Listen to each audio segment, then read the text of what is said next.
a few people coming in a moment. I will fill some time while we wait. So good morning, everyone, and welcome to NDC Day 2. Thank you for being up so bright and early and coming to attend. My name is Forster, and I come all the way from Australia. Yes, I will do silly Australian phrases for you whenever you want, but that's not what I'm here for today. So if you guys are on Twitter or GitHub, my handle is ShiftKey. I work at GitHub as a senior engineer, and I've been at GitHub for almost 3 years now. What was interesting about GitHub was it was my first real remote job, and there was a lot of learnings and a lot of mistakes that I've made along the way. But ultimately, I really enjoy the ability to kind of work from wherever I feel like, and so that's kind of what I want to talk about today. So currently, GitHub itself is about 580 people.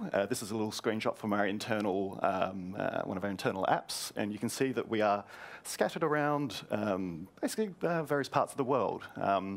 All up, we have, I think, technically 321 remote people, and we consider remote to be not based in San Francisco.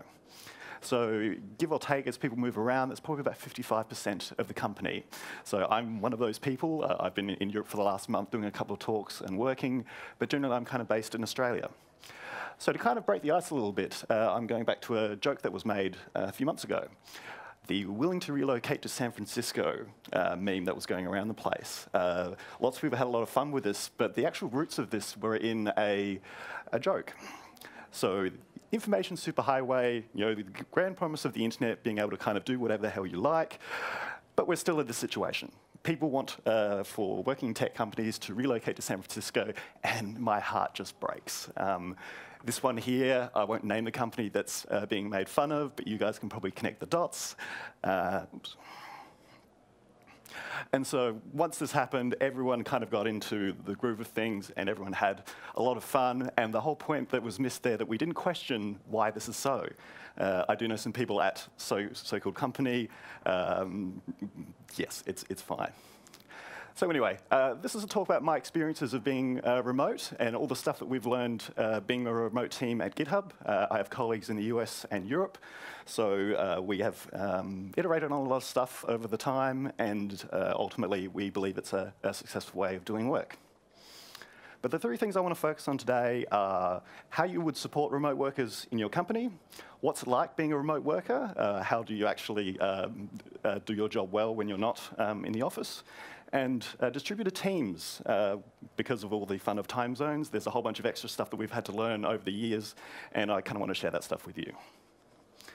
So, lots of people have tried doing remote work, and lots of people have told me stories about how things have failed. To give you an idea of like how easy it is to fail at doing this stuff, I'm going to tell you a little anecdote. So here's a team of, let's say, 4 developers. They all work in the same sort of office. They share cubicles, open office plan sort of thing. They all talk to each other. They don't really need to kind of do any fancy tooling. They get stuff done, and ultimately they're a happy team. But then a curveball happens. Bob, one of the people on the team, is going to become a dad. And so he says, oh, I would like to kind of work from home and support my wife and new child. He goes up to the bosses and he says, can I do this? They're like, sure, go nuts, take your laptop home. And so he does that. He moves out from the office, takes his gear home, and he's doing his job in the spare room at home. The big problem here is that nothing else changed about the situation aside from Bob relocating home. The normal day-to-day stuff that happens in the office is still there. Bob's trying to fit in with the team, but ultimately he's not feeling like he's a member anymore. So he gets sad. He's concerned that the team doesn't know that he's actually trying to work really, really hard on stuff. He's also missing out on discussions and important decisions being made. He's not feeling like he's a part of the team anymore. And of course, over time, as these things don't get resolved, Bob gets sadder. His morale is down. It's a shitty spot to be in. Cool. Flip side of that is that the team don't hear much from Bob either. They believe he's around, they think he's doing stuff, but they don't really know. They get angry at Bob, and ultimately, because of this communication breakdown, either the experiment fails, or Bob quits or gets sacked. It's so easy for the stuff to fail because we assume that we don't actually need to change our habits. So rather than getting so sad about that, I kind of want to reframe the situation. So there's two phrases that I like to hear being mentioned when we talk about remote working. So remote friendly and remote first. I like the latter term because it's actually really, really strong. It emphasizes that you know that this is a problem and you do really want to take steps to address it, whereas lots of companies will say that they are remote friendly. So let me use carrot and stick analogies to kind of go through how you would sell this stuff to your boss. So, show of hands, who works in an open office plan? That is a lot. Awesome. How many of you like working in open office? Okay, so about 2/3 of the hands went up, and then I reckon about a half of those hands went up for actually liking it. Yes, there are benefits to an open office plan, in particular being able to kind of work alongside your colleagues and work synchronously on stuff. That stuff is very cool. But how many of you actually own a nice pair of noise-cancelling headphones? There's my hands. So programmers hate open office plans because of distractions. I own a lovely pair of noise-cancelling headphones from my days as a consultant, and I definitely use them a lot. You might think that it's not an insignificant amount of time, but there are some surveys out there that kind of dig into this. So this was from a company called Get VoIP. They pulled together all these details about the downsides of open office plans, and for me, these stats were just amazing. So about a quarter of the day you spend trying to get into the zone. For people like programmers and those people who are very detail-focused and needing to carry a lot of information in their head, you can see why they kind of hate open office plans. Distractions every 3 minutes. I do remember those sort of distractions coming up. I didn't realize it was that bad, but ultimately, the last stat that I found down there I really, really loved. So 75% of distractions are totally unrelated to your work. This is the sort of environment that we kind of tolerate. Let's put it that way. There are also various monetary downsides to all these distractions. How you would scale that out. I think this is based on US data, but ultimately we deal with these costs of doing work and we don't really question why we do that.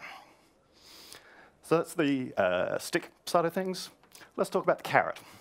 So by enabling remote working as an option, there's all these tangible and intangible benefits that come up. People are actually more productive, people are happier and healthier, and there are benefits to the business as well. Everyone kind of assumes that because you're working remote, you're going to be slacking off, but that's not really the case. So what sort of things do we have? People who are working remote and have the ability to kind of work on interesting work will be more productive.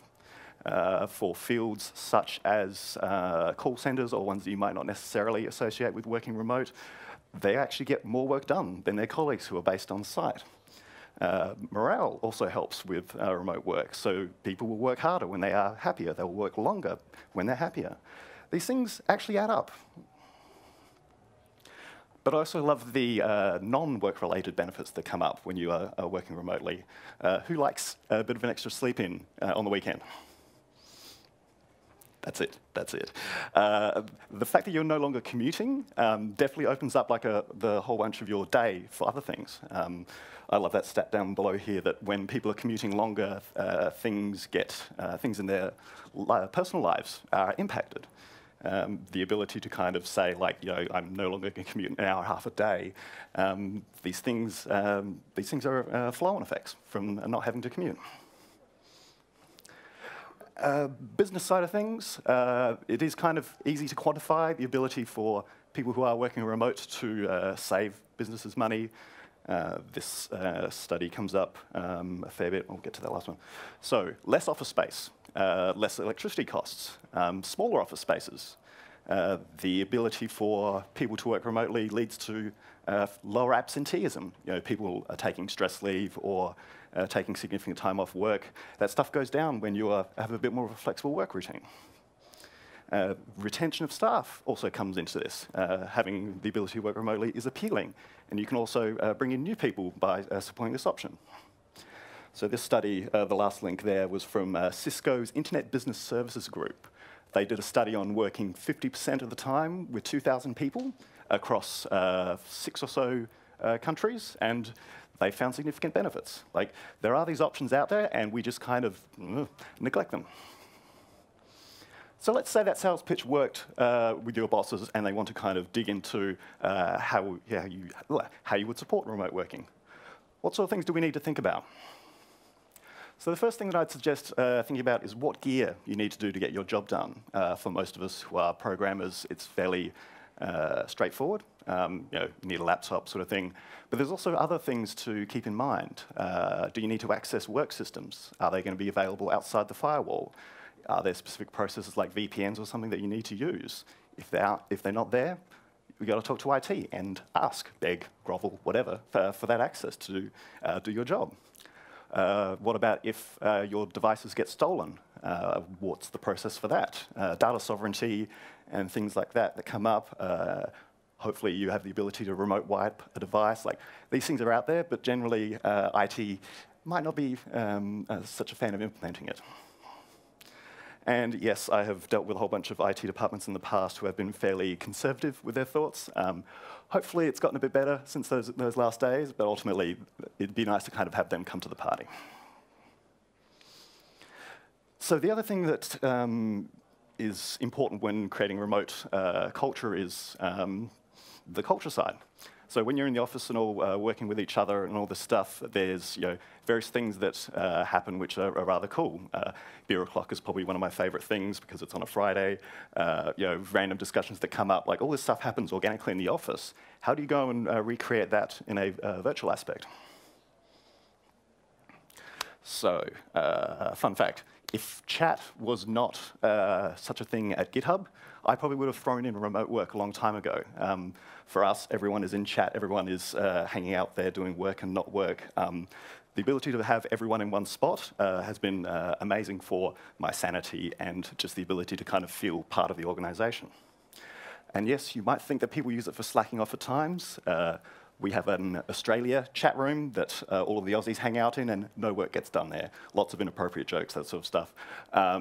Yes, chat can be used for slacking off, but that's part and parcel. The water cooler aspect of the classic office, you can recreate that in chat. I will also say that chat is not a replacement for email, but I will have another rant about that in a little bit. So we use Slack at GitHub. We use Campfire before that. I don't really care what stuff you use for chat, but I want to call out that the client should be available on all the platforms so that everyone can be included. So we've set up Slack, and we kind of just let people go off and organize themselves however they want. I wanted to call out, these are the sort of rooms that we set up in chat. So for organizing projects and working together, we'll spin up specific rooms and all hang out in there. We'll also have social rooms for whatever hobbies or interests people have outside of work. The region-based stuff is interesting. So we have support people who are scattered around the world. We have offices in Amsterdam and Tokyo and Colorado. And we let those people organize themselves geographically. I mentioned before the Australia room. I hang out in that one despite not being in Australia that often. And I also wanted to call out private chat there. So there are times when you do need to have chats off to the side. But for the most part, I consider them to be in the minority of things. So the more information you are discussing publicly with people, the more that everyone can get onto the same page. So the other cool thing about having chat plugged into, or having everyone in chat, is that we can integrate other systems. So this is a page from Slack's just integrator sort of things, just to give you an idea of what's there. So we have build systems, we have other sorts of pieces of information flowing through our chat. Of course, these can be noisy, so I definitely recommend experimenting with it and trying stuff out. But we also set up specific rooms where the chat integration is off to the side. So humans and non-humans, that's sort of the stuff that we do. And if you've been living under a rock for the last couple of years, GitHub has had a project called Hubot going. Hubot is our little bit of a robot butler, let's put it that way. He sits in our chat rooms and we tell him to do stuff. The simplest way to kind of explain that is with this little demo. So this is my colleague Andrea asking Hubot, where is everyone in this room? Because we are all scattered around the world, it's easier to ask Hubot than to ask everyone else. So the dot there is our token to tell Hubot, this is a command you should be looking at. Hubot goes off, he checks some things, and he returns with this lovely summary. So he's found a few people who are in the room. Further down the page, he's drawn us all on a graph. All this stuff was automated, all of the data was already there. We didn't have to do anything manually. So what's fun about this is that it plugs into my Foursquare account. So as I'm traveling around the world, I'm punching in coffee, conferences, whatever, that sort of stuff. That then flows back to our internal systems, and so Hubot then knows my most recent location. This stuff is really nice because it's, again, we don't have to think about it, stuff just works, and people don't have to ask me where the hell I am. They just go and say, where is Shift key? So I really like Hubot as a concept because we plug in everything into him. We let him do deployments of software. We let him set up infrastructure. We let him do silly little things like remember jokes. We have teams, other teams that stuff, build their own customizations. Sales, HR, support, they all have Hubot integrations. Rather than having to do stuff with manually or do stuff as a human, we set that up so Hubot will do it and then everyone else can do it. So while I'm in here talking about Slack, I'm going to go off on a little bit of a tangent. So I've been familiar with chat and team chat for all my time at GitHub. And as everyone has fallen more in love with Slack, there's been a theme of people falling out of love with Slack. They look at things like information overload, distractibility, and just the fact that you find yourself in there all the time.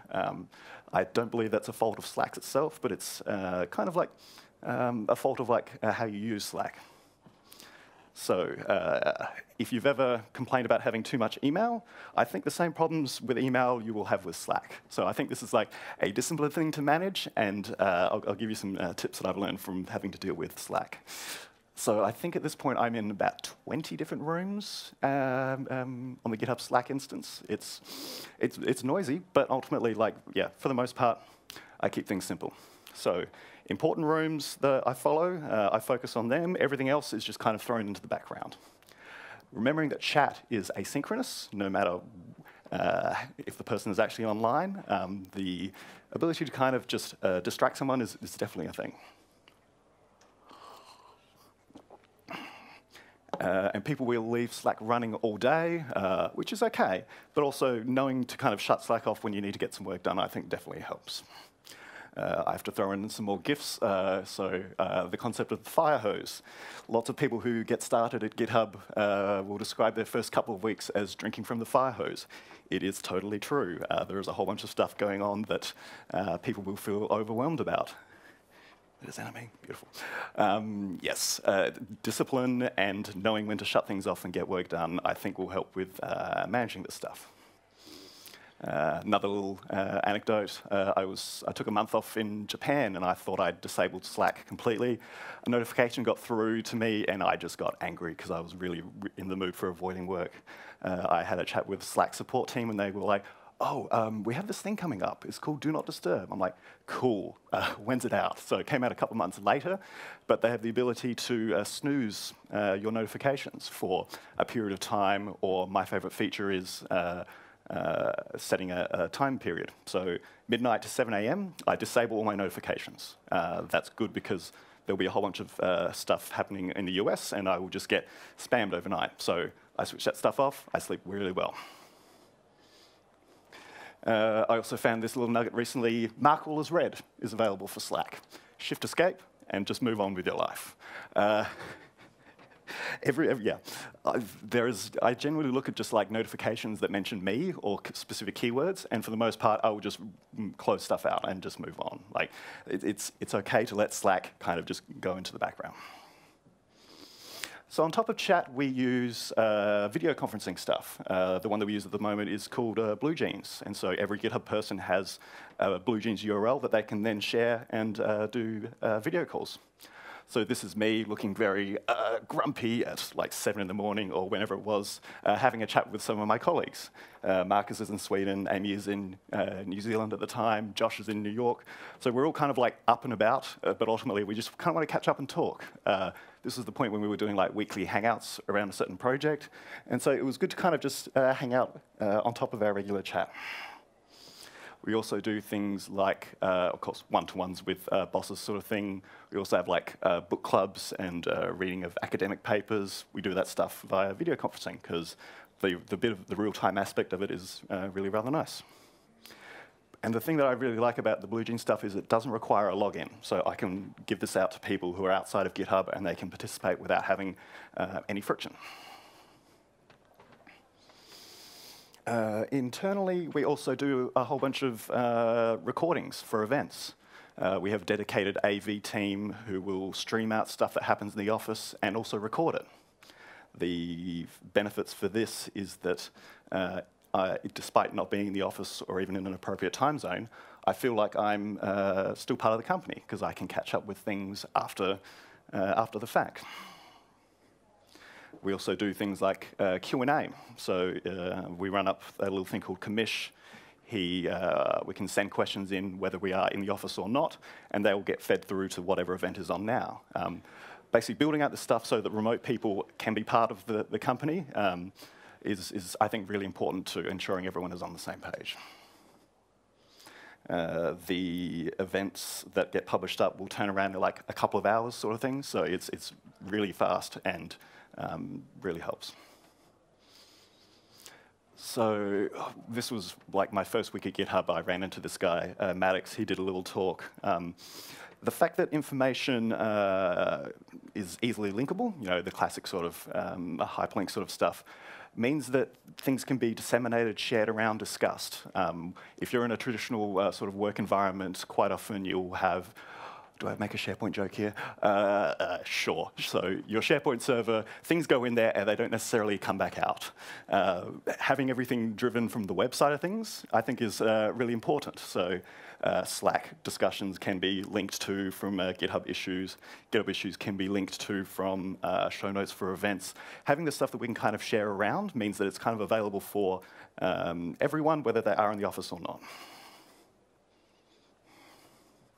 So I'm going to talk a bit here about the GitHub side. There's some interesting things that things that I think are interesting around how these guys, how we organize ourselves. So one of the things I look after at GitHub is the desktop app. So this is the desktop team at GitHub. We structure things so that they're reasonably easy to understand, and so you should be able to find the right team. So if you need something from the desktop team, you just mention us like that. And that's what it looks like inside a GitHub issue, this one was. So the bold text indicates it's a valid team. Someone can click on that and see the members of the team, and the notifications get sent to us. Fairly straightforward. But we have a lot of teams in a GitHub. These are a few of the other teams that I follow, let's put it that way. Technical support, Windows, the API side of things. We're allowed to kind of jump in and out of teams that are relevant to our interests. I cover a fair bit of stuff around the Windows side, so being on the Windows team definitely helps. We don't have restrictions on what teams you can join. It's up to you to kind of opt in and out of that. The fun side of this is accessibility. Just there are all these teams that pop up around little niches, and so we can then pull them into specific issues. So rather than mentioning specific people on a team, in an issue or a PR, we mention teams. So everyone who gets that notification can then jump in and help out. For teams that are scattered geographically, this is a great way to kind of speed up the process. The other important thing when you're mentioning a team is to give context so that I know whether I actually need to go into this issue or what you're expecting from me. Coming back to this original example here, it could be okay. I've obscured the context there for sanity, but ultimately, maybe the desktop team just needs a heads up on this. Maybe there's a whole bunch of stuff that we need to do that isn't quite clear. The context around when you kind of pull in another team, I think, is something important. All right, so we've talked about the tooling side of things. Let me just grab this. We've talked about getting the business on board. Let's say that they're happy for you to go ahead. You've got the permission to go and work remotely. What happens next? So another GIF I had to include. Getting started with the remote work does sound glamorous. You know, the ability to work from home on the couch, not even having to wear pants. No one's checking your desk when you're there at 9 a.m. The commute from the couch, the bed to the couch is fantastic. All of these things Yeah, sorry, rest development. They all sound very cool, but it's an easy trap to fall into. So this was a paper infographic that was published by the Office Apps team, Office 365 team. They were celebrating the way that their tools could be used everywhere. And for me, this kind of hit home a whole bunch of stuff that I have done around working remotely that are kind of bad. All this stuff around always being available, working weird hours, destroying work-life balance and stuff. Like, technology enables us to do this. And so I'll show you the stuff that I've done that kind of lines up with this infographic. So that first one there, 19% of people have worked when going to the bathroom. I have not done this. There is just a line there that I can't cross. A third of people have worked to or from the commute. Yes, I have done that. 47% of people have worked when they were on vacation. Yes, I have done that. What was the one? Yes, 20% of parents have said they worked at a kid's activity. I haven't done that, but that's because I don't have kids. 20% of people have worked when they've been out eating. So dinner date, phone buzzes, someone gets it. I have done that, but that is definitely one of my pet peeves these days when people do that. Again, work-life balance separation, been there, done that. 44% of people have worked when watching TV. Yes, I have done that. 27% of people have worked when they've been in bed. Yes, I've done that. All of these things can creep into your life when you have no boundaries between work and the rest of your life. And of course, if these things continue to be unresolved, it ultimately leads to burnout. I had a nice little crash last year, let's put it that way. It's absolutely shitty to deal with, but setting boundaries around work versus life definitely helps. So my first advice for people who are working remotely is to have a routine. Treat it like a normal day. You may not be going into the office, but still think about it in that way. Working from the couch in your pajamas is cool, but it's not healthy, let's put it that way. Things like eating at your desk over lunch because it's going to shorten the day, don't do that. Actually take a proper lunch break, shut the laptop, and go somewhere else to eat. The cool thing about being able to kind of work your own hours is that you will kind of slack off. You do a bit of work here, a bit of work there, a bit of work there, and before you know it's 11 o'clock at night and you don't seem to have done anything. If you're familiar with the Pomodoro technique of 25 minutes of work, 5 minutes of break, repeat, repeat, repeat, try something like that to structure your workday out. Hopefully you'll get a whole bunch more done by the end of the day and you'll feel less inclined to come back and work in the evenings. Again, another thing that I kind of was terrible at was having a decent place for work. So 2015, I kind of went nomadic and jumped around between conferences and traveling and all that sort of stuff, and I never really had a desk. So I would work from hotel rooms or people's couches or things like that. Having a workspace that lets you get stuff done means that you have the space for work and then you leave the space. So shout out to Troy. Is this your space now, Troy? Or is it something else? Old house, cool. So, so back when Troy was in Sydney, this was his workspace. It might look ostentatious, having 4 monitors and all that stuff, but Troy took some time out to invest in what he believes would be a productive space. I would definitely recommend doing the same. You also had a nice chair, I think that was being discussed. Like, this stuff, you're going to be there for a lot of the time each day. Make it actually a nice space. The flip side of this working from home is that it's easy to get isolated.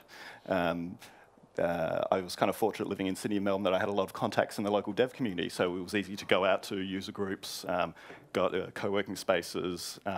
Making sure that you kind of get out of the house and remain a functional member of society is, I think, important. One more lucky GIF in there. Jack Nicholson from The Shining, just, yeah, I know that mood, it's not great.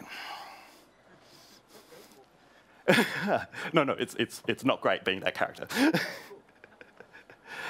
All right, so we've gone through the remote side of things, we've gone through the tooling, now we're looking at expanding out our plans for world domination.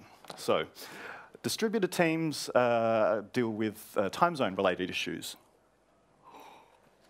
on top of everything else. So they're still remote, like they're not working in the same space, but ultimately they're a lot more distant. So there's things to kind of keep in mind that we've learned from our experiences around being a distributed team. So first thing up is being aware of time zones. People work when they feel productive. People live in different time zones. Therefore, the overlap is not going to be 100% between you and someone else on your team. The fact that people work flexibly means that they can be hard to get to. This sounds like a recipe for disaster, right? No one gets anything done because no one's talking. No, not so. So hopefully your team has a goal or something that some project that they're working on. Hopefully they have a bunch of tasks that you're all contributing to. There are ways to kind of split things up so that then when people are working asynchronously, that they can all head in the right direction. Okay, so I have 3 time zones on my laptop in the corner. This covers the 8 or so people at GitHub that I work with most days. Just knowing what time of day it is in that part of the world is, I think, rather important. So if I'm up in the morning and my colleague Phil is around, it means it's like afternoon PST. So I can catch up with him on some stuff. But if he's not around, I'll go and do something else. So a quick note in there, yes, my calendar had something on at 2 in the morning. I did not go to that meeting. Yeah. So with our team being distributed around the world, there's 2 sort of distinctions. So the time when we overlap and then the time when we don't overlap. We call this like golden time because there's so much stuff that we can do when we're working together. We can bounce ideas around, we can get feedback on stuff, we can get reviews done, or we can just kind of talk. This time is really, really valuable, but it's also kind of limited.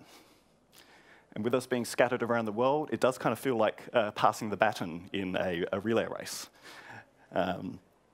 So let's say, I come back to the example with Phil. Let's say that Phil and I are on at the same time.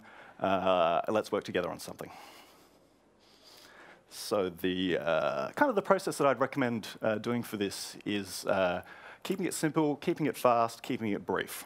So if we're online at the same time, let's jump in and do something now. If we're not online at the same time, let's find a time slot that works for us. Morning Australia time is afternoon PST, roughly, so that's generally like the sweet spot for catching up. Once we know we've got a time slot, let's actually use the tools and get things going. Sometimes chat is just good enough for talking about stuff. Other times, let's jump into screen sharing and run through some stuff. But the goal here is to kind of keep things focused. Having things drag out is not the greatest, and it can kind of become a crutch for people if they are kind of dependent a lot on working synchronously. And of course, let's say we get some wins, we'll close it out, we'll celebrate sort of thing, and then we'll kind of go back to our specific zones. This sort of way means that we kind of like get the best of both worlds between working together and then working apart. Because for the most part, and most of the day, working asynchronously is the default. Some people kind of like this, other people struggle with it for a time. I love the fact that my workday is like split half and half. The mornings I'll catch up a lot with the people in Europe and the US, and then they'll kind of go off into their evenings and I'll have the afternoon to kind of work on my own. This is really nice because there's different things that I can do at different points of the day. The stuff that is a bit more meatier, complicated sort of things, I'll do that when people aren't around. If I need to focus without distractions, I can do that stuff in the afternoon. If I have important questions and things I need to raise, I can do those in the morning. Having both options available means that I definitely think a bit more about how I structure my day, but it kind of means that I get to have a nice balance of both. And of course, because we're all asynchronous, we do need to have a lot of initiative. So knowing what stuff needs to be done, what stuff is urgent versus what stuff is optional, that stuff really,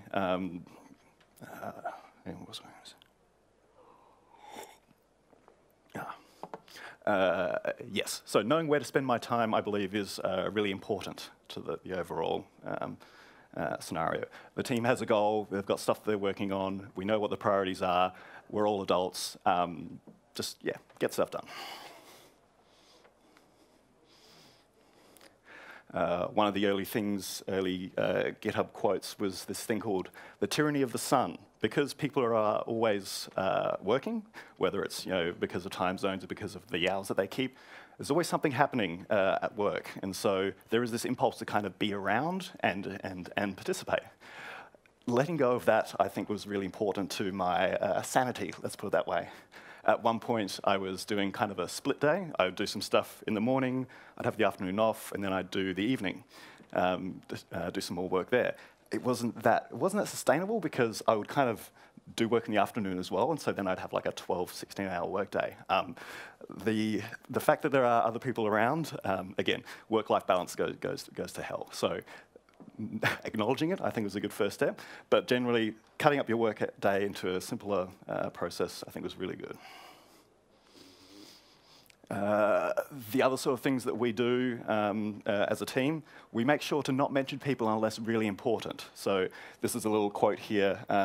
Because my handle name kind of gets mentioned, we space it out, and so then it doesn't get a notification. They're talking about me, but they don't really kind of need to pull me into this discussion. Lots of stuff will happen overnight, and when people are away, we'll pull in those discussions into an issue or something, some other spot, to so that other people can catch up later. Another thing that I didn't put on here was code reviews. So we have a general rule to say no self-merges and no fast merges. So because we're all scattered around the world, we want to give people a chance to give feedback on certain pull requests. So for things that are kind of controversial or big or significant, they will sit for like 24 hours sort of thing to give everyone a chance. The fact that we all have different time zones and we might not be able to get stuff immediately then kind of impacts like how you guys work together.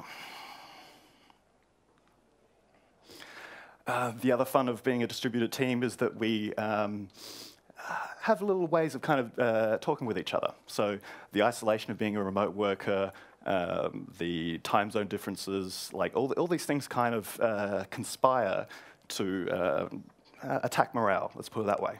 So we have this little internal phrase called real talk. I'm just going to talk candidly about this stuff. This is a tricky topic to talk about. It's a way for us to kind of just say, all right, guys, I'm not doing okay. Can I just talk about this stuff? Because there are times when you need to vent. And when you are working remotely, working from home, the isolation can hurt. I do like the fact that if I'm having a bad day, I can just say, guys, I'm having a bad day. I'm taking some time off to kind of recharge. This stuff is nice because we get to be honest with each other. When things are good, that's good. When they're not so good, we kind of bring that stuff up. Yes, the ability to kind of acknowledge this and take steps to address it rather than slogging on through the stuff that's there definitely helps. And of course, us being a distributed team, we have a lot of time spent writing, whether it's chat, issues, pull requests, GitHub, that sort of stuff. There is an art, I think, to writing succinctly and to writing succinctly. I think there are ways to inflame a situation by writing stuff and just shooting from the hip. I like that analogy. The cultural differences between people can be exacerbated by just writing. I love to use Australian slang. I probably shouldn't in this stuff, but that stuff can confuse the writing and make situations unclear. And of course, you can just write too many words and waffle on. So the lovely TLDR summary in your issues can definitely help. Writing is, in a distributed team, is so very important. Take time to think about the stuff that you're doing, draft it up. If it's something that's controversial or tricky, put it down for a bit, go for a walk, take some air, come back. Do you still feel that way? No? Cool. Have another go at rewriting it. Taking your time with your writing, I think, is also important because it means that you're a bit more thoughtful, but you're also taking time to ensure that the stuff that you say is meaningful. And of course, we are a distributed team, but we catch up every now and again. So one of my colleagues, Marcus, is on the booth this week. We caught up a few months ago. We were in San Francisco. This stuff is not a substitute for actual interactions. It's always nice for us to kind of catch up and do stuff that is not work-related. So one of my examples here was back in March when we were in San Francisco. We spent the night just kind of playing games in the office. It was really cool because A, we didn't do any work, B, some whiskey came out, and C, like we just kind of did stuff that wasn't work-related. I definitely recommend if you guys are a distributed team or you do find that path, make time to catch up because those sort of bonds and friendships definitely help when you go back to your regular work.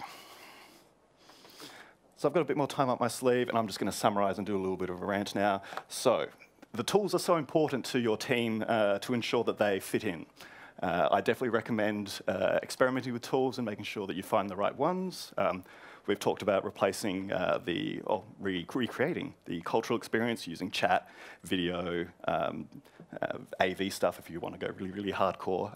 These things can be used and they can recreate the environment and yeah, it makes remote working a whole bunch more fun. And we've talked about how being a remote worker is not as glamorous as all the promotional material suggests. Treat it like an actual job. Make sure that you are disciplined about things and make sure you do unplug at the end of the day. The last thing there I think is really important. The colleagues that are alongside you, even though they aren't physically alongside you, are really important for this thing to succeed. There will be good times, there will be hard times, and knowing the person alongside you really well definitely helps. Yeah. So the last time I did this talk, I had a lot of questions at the end. I know this is NDC, and it is infamous for being quiet, let's put it that way. But do we have any questions?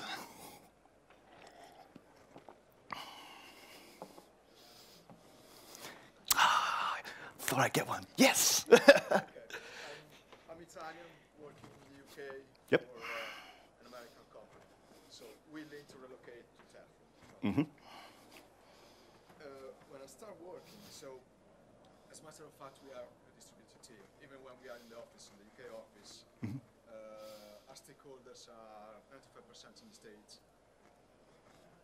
I found really hard at the beginning. I was asking if you find the same situation where I work in the afternoon and I find something that I don't know I have to ask, Mm-hmm. and no one is going to be there to give me an answer until the next day if I'm live. And because we have focused team, I can't really do anything else. Mm-hmm. What do you do? Okay, so the question was, let's say I get blocked by something in my workday and there's no one going to be around for 12, 24 hours sort of thing. What do you do? So for me, I've generally got a whole bunch of things on the go, like the number of tasks to do, that sort of stuff. I find myself context switching. So let's say I'm waiting for a view for someone else, a review for a PR for someone else. I put that aside, I then pick up something else. Where you're blocked on something is definitely fascinating. I think it's always, if it's appropriate, to ask if someone's around. If it's dependent on a team rather than a certain person, there might be someone else able to help. But the trick is, I think, is to not get bogged down in that sort of stuff. The fact that it might take 12 hours to get an answer, I'm okay with, because people will be back fairly soon. It's not like I have to wait until the next business day sort of thing. Yeah, I definitely have things that are blocked. Like at one point, I had 6 different code reviews for stuff just in the queue, sort of thing. Like keeping balls juggling, I think was nice, but definitely when an important thing gets blocked, I'd see if there was someone else that could help me. Yeah. Mahesh. Do you guys have some kind of induction when someone joins the GitHub? How does that work? Yep. So the question was, do you have an induction for new people at GitHub? So we have 2 weeks of people coming to San Francisco to kind of get set up with all the non-work-related stuff and to just get a feel for the place. we'll have a mentor or a buddy there from their team for the first week to show them the ropes around the various sorts of things. So that's like generally like the first week is mostly just all the getting set up. And so then the second week is us actually kind of sitting down and getting stuff done. So kind of, this is what the team's doing, blah, blah, blah, blah, blah. Yeah, so making sure that we're going to get a combination of like the San Francisco experience and the headquarters experience, but also having someone on their team there to kind of show them the ropes. Like we kind of try and balance both, because ultimately when they go back, we want to make sure that they still feel like they're included. I found out, well, my onboarding week was 2 weeks long. I came back to Australia and then we let a bunch of people go. That was not great for my morale because I was new and I was getting straight into the remote sort of stuff. And I was really worried that I would be next. Yeah. Yeah. Depending on your experience of working distributed, have you seen there's any personalities of the people that like working distributed compared to the people that don't? For example, some people like talking more face-to-face, like the chat stuff can be personal and stuff like this. Yeah, so the question was, do you see personality types that like working remotely and distributed versus others that don't? I think there are some people who are extroverted, who feed off sort of the presence of other people. Like, I think those people do struggle a bit with the remote stuff, whereas like introverts definitely kind of, they get to control their interactions a bit more. I see that's kind of like probably the archetype that I'd see, but I know plenty of extroverts at GitHub that hang out. Like, it's not necessarily straight down the middle sort of distinction. Yeah. Have you ever experienced a switch from a local style of working, so working together, to a style of working remotely? Because the first scenario when everyone is working remotely and everyone is working locally and one goes away, then in my experience, once it didn't work out and I just changed the company because it's too hard to change the style of work. Yes. Okay. So the question was, have you ever seen a team go from centralized to distributed? I have seen that work. It's been a specific team sort of thing versus like the whole company. Like, it's a good way to kind of prove the thing out is to take a team and scatter them out. The guys at a company in Melbourne, they did distributed for a while, and it was okay for them. But so they kind of went to kind of a hybrid model sort of thing. So they've still got an office in Melbourne, and the team can work from wherever, but it's like 50% of the time sort of thing. Like, there are ways to kind of introduce this stuff and find out what fits for the people, rather than mandating, like, everyone take your laptops and go home. Like, I think, like, making sure the thing succeeds by doing it carefully is definitely important. Yeah. What about peer programming? Is that something you guys do? My team, not so much, mostly because we haven't found a great tool. There was a tool that was done, the question. So, pair programming, tools that have been good. I don't really have a good recommendation from that. Let's see if I can... Screen Hero, I think, was the one. Didn't they get bought out by Slack, or am I thinking of something else? So yeah, okay. So Screen Coder was the one that a person up here recommended. I've not used it. I know some other people have used it, and they're like, it's okay sort of thing. Yeah, I think that's kind of one of the things that I do miss, but yeah, on the whole, like, there's other ways for us to kind of collaborate. Yeah. Do you see some issues when the part of the team is co-located and the other part is distributed? Yes. So the question was, do you see issues with people who are situations where people are co-located and people are distributed? I definitely do see that stuff, because what you'll see is people will fall back on old habits, discussing things in hallways and not, discussing that stuff in chat. So a whole bunch of stuff will then be only visible to certain parts of the team, and it's then like the communication breakdown sort of stuff that happens. Getting people to kind of either summarize that stuff back in chat so that people see is tricky. It's easy for the people to kind of just turn around and say, oh, what do you think about so-and-so and so? Like, and then that stuff gets lost. Making people work remotely at least part of the time, I think, would encourage people to kind of do that stuff. But it's a tricky thing. How do you think you can overcome making the whole team distributed is basically So how do you think you can overcome it? I think making everyone work remote a bit of the time at least, so that they feel the same pain. I don't think it's about mandating that everyone should be remote, but like giving people the option, I think, and also getting them to feel a bit of empathy for those people who do work remote. I think just, yeah, awareness of these differences and the fact that it's easy to exclude people when you're in that situation. Yeah. How do you see this working when you have a bunch of internal stakeholders in your company and say you want to spread out your technology department, but you still have a bunch of the other side of the business that are in the office and have normal office functions? Yep. Have you seen anyone be able to bring the rest of the organisation across if you need that sort of movement of other departments? Okay, so the question was along the lines of moving the technology people is one thing, moving the rest of the company is also another thing. I don't really see a distinction between the two. For some people in those traditional sort of teams like HR and sales sort of things, they do kind of prefer being in the office, but I think giving them the option to work remotely like a part of the time is actually really, really nice.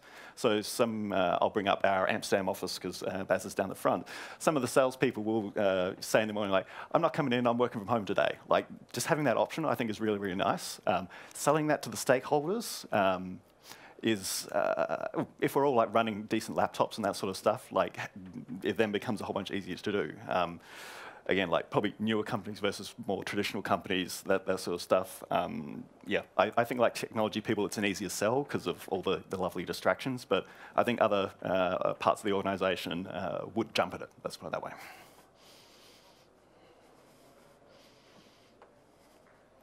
Real quiet. A few minutes. Ooh. Okay. Yes, so the question was how much do I travel? It's rather atrocious, let's put it that way. I have TripIt looking after all my itinerary sort of stuff, and for the last couple of years I've been on the road for 7 months of the year, for consecutive years, so it's crazy, and I don't recommend it, but yeah. Yeah. Yeah. One of the things that I miss when I use a chat instead of a real face-to-face talk is you don't see other people's feelings and attitudes. Did you see any kinds of problems arising from that fact? Cool. So the question was, when you use a lot of text-based chat, you miss a lot of the feelings and emotions behind things. I think the perfect foil to that is emoji.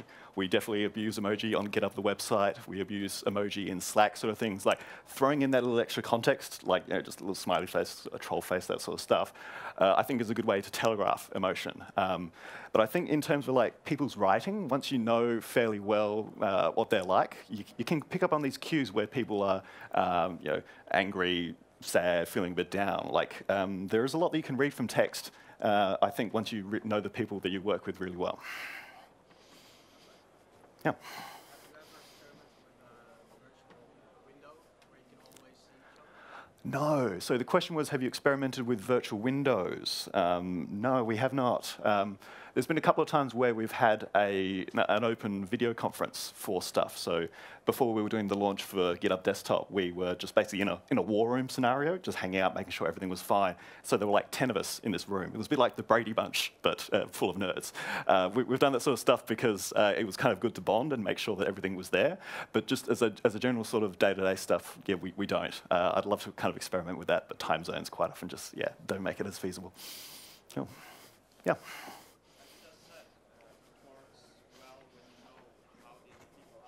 Yep. Would it really work if you have just 2 weeks of introduction to meet the other people and then you're left on your own? Or I definitely hope that's not the case.